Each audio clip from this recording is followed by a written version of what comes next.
All right, it's been a long time, but I am back doing this stuff because I needed to get back to it. Today we're going to talk about twisting and why it's important to learn when you're first starting. Learn twisting late.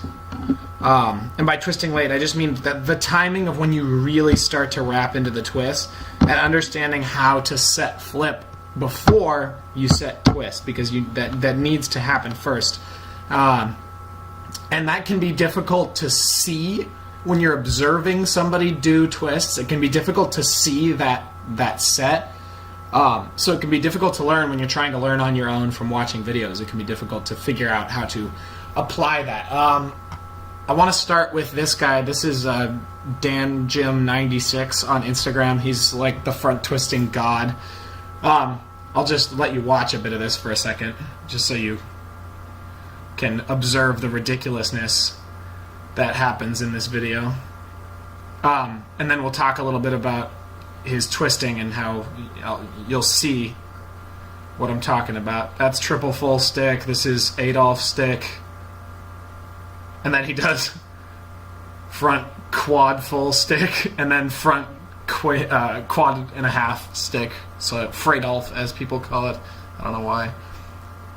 Next one, he sticks. It's ridiculous. But front 4.5 stick, you can see the control.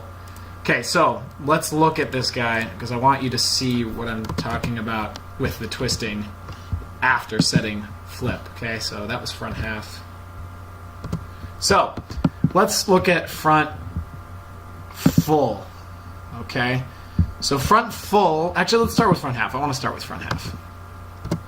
Nope, never mind, he doesn't really do that in the video, so I guess we'll start with front full. Okay, so the important thing about twisting is to understand that you need to set a flip before you begin to twist, and you want to try to activate the twist as late as possible. And when I say activate the twist, I mean really, really wrap into it, like as late as you can in the flip. Because as you get better at twisting, and as you get to higher level twisting, it will become earlier. So if you start early, like a lot of us do, where you just start by hucking a twist, it's only going to get earlier, and it's going to get harder and harder to progress through higher twists. So the later you can learn it at the beginning, the later you can learn a back full or a front full, like the later you can make the twist, the easier it's going to be for you to progress to more twists. So you can see in this front full, I want you to watch, he's setting almost to completely upside down before he's pulling the half. And then you'll see when he's at the half, he's completely upside down, and what you'll notice is that he's actually starting to come down before he wraps the full. So he's at the half, he's starting to come down. So he's wrapping the last bit of the full on the way down. Okay?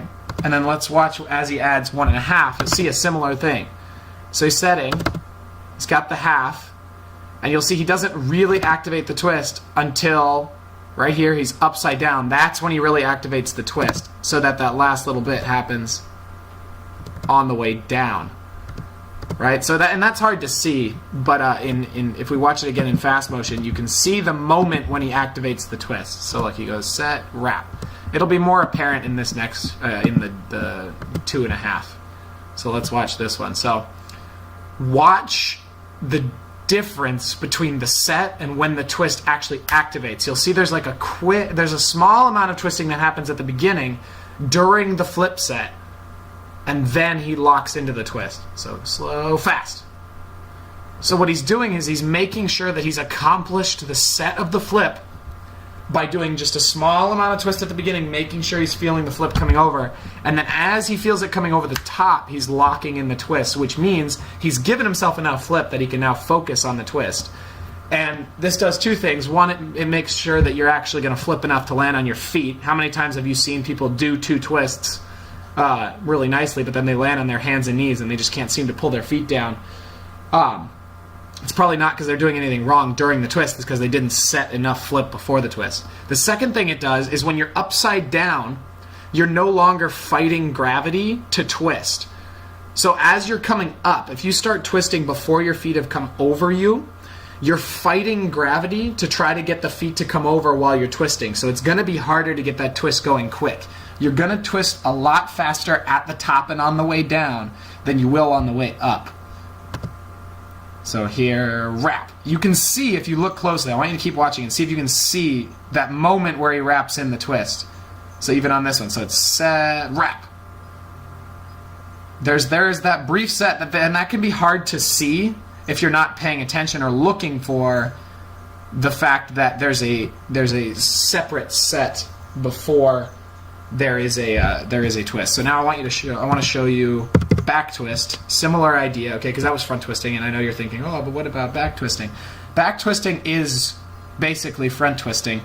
What happens in a back twist is you set a layout or a puck or whatever. You don't necessarily have to be straight. It's not gymnastics. But the idea is the same. The idea is you set a flip, and then you turn like you're going to do an Arabian. So you get the half twist done, just like when he was doing the front twist. He did front half and then wrapped into the rest, basically. It's the same thing here. You're going to do back half, okay? And then after that half comes over, because you can really focus on feeling the flip during the half, that's when you're going to pull in for the rest of the twist. So it basically turns into a back half to front twist. So watch Niall Wilson. Okay, this is triple full. So set. He's setting the layout first. And I know this looks like he's twisting early, and that's why it's really hard to see unless you know what you're looking for. But you'll see the path of his feet are rising straight above him. And right now, you see how high he is and his feet are coming over, and he's only just completed half a twist. And now he wraps into the rest, and his feet are already over him. See how he's twisting on the way from the top on the way down? So it can be, like I said, it can be really hard to see that. But here it is again. So half, feet are coming over. Now you can really see him ducking into this twist. But he doesn't really get accelerated till he's on the way over coming down, which is important for you to know, because that is when we really get the maximum out of our twist, is as we're at the top coming down.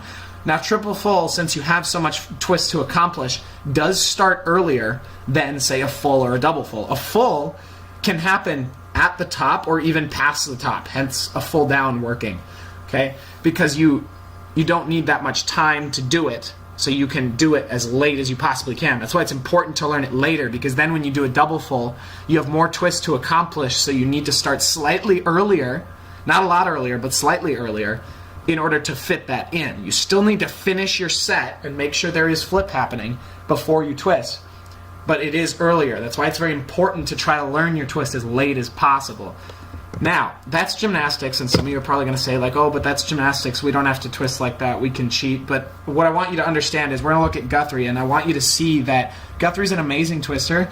And even though, yes, he is cheating, he doesn't necessarily go straight over the top, the concept is still the same. He sets a flip, whatever axis that's on, he sets the flip. He accomplishes a half, making sure that the flip is occurring, and then wraps into the rest of the twist. So we're going to look at this right here. It's a triple cork, so you can see. Setting of the flip. The foot coming over is the setting of the flip. Yes, he's turning early, so he's setting a slightly cheated axis. That doesn't mean he's not flipping. It means he's flipping on a different axis. His foot is not going straight over its head. It's going around. Okay? But you'll see, he sets the flip. He's accomplished a half twist. You can see his feet and his butt rising. Trickers, we don't, and free runners, we don't necessarily use our feet. Since we're not always in a straight body position like a gymnast, you won't necessarily see the feet coming over as much as the hips. It's the hips that really matter, though. But you can see his hips rising over him in the half. And see, he's still only accomplished a half, but he's still flipping more. Then, as his feet get over the top, that's when he's really wrapping into the rest of the twist. And the rest of it happens on the way down. So what you could see there is, yes, it wasn't a straight over flip, but if you watch the path of his feet and hips, he's not flipping over the top, he's flipping around in sort of a circle. But he is flipping a little bit. And so he still has to follow that same concept of get the set done, make sure you're flipping, then finish the wrapping of the twist. And if we could, and I bet you Michael Guthrie's triple cork or single cork is extremely late. But I just want you guys to understand that the importance of learning to twist late as a free runner, because nobody really tells you that. One of the things that I've learned a lot coaching gymnastics is gymnasts do a lot of things well. We don't have to do those things with the kind of form that they do because we're not being judged and it doesn't matter. But their concepts apply. There's a reason they've been doing this a long time, and the concepts of how things work still apply regardless. And that's not don't get all upset that, you know, there's nothing wrong with doing things looking nice and being a gymnast. Okay, we can learn a lot from them. So if you're interested in trying to learn how to twist late, there's some really good things you can do, and I can make a video about that, about some drills and some progressions to learning how to twist really late. And you can even do those if you already know how to twist, but you maybe notice that you have trouble flipping it all the way sometimes. It's still, like, I've had to relearn my twisting lately, and it's made a huge difference in my twisting ability, learning to twist later. But it was a slightly difficult path because I started twisting way too early, because that's how we learn it. We learn it by just going for it, it's important to be able to just go for things, but it's also important to have some idea of the concepts and why you're doing things. So yeah, let me know if you want a twisting late progressions and drills video. Glad to be back doing this. I'm going to put out like 1 or 2 more actually today because I owe you guys a ton of these. So let me know what else you guys want to see, and I will see you in the next video.